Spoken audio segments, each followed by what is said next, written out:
সাপ হয়ে তার শরীরে তার মাথায় দংশন করতে থাকবে, নাউজুবিল্লাহ। বড় কঠিন বিষয় ভাই। নামাজ পড়া ফরজ, রোজা করা ফরজ, হজ করা ফরজ, যাকাত দেওয়া যেমন ফরজ, পর্দা করা ছেলেদের এবং মেয়েদের তেমনই ফরজ।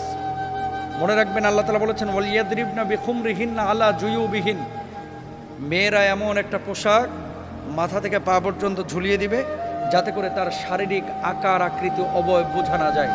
আজকে সামান্য একটু ফ্যাশন করার জন্য, নিজেকে জাহের করার জন্য, প্রেজেন্ট করার জন্য, মানুষের সামনে আমার সিল্কি চুলগুলোকে প্রকাশ করার জন্য আজকে আপনি যে পর্দার খেলাফ কাজটা করতেছেন, এই সিল্কি চুলগুলোই কিয়ামতের ময়দানে এক একটা ওই রাসেল ভাইপারের মতো আক্রমণাত্মক হয়ে যাবে।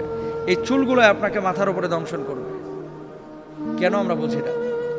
ছেলেরা এবং মেয়েরা দুপক্ষকে পর্দা করতে হবে, চোখটাকে অবনমিত রাখতে হবে। মেয়েদের পর্দা তো পুরো শরীর, আর ছেলে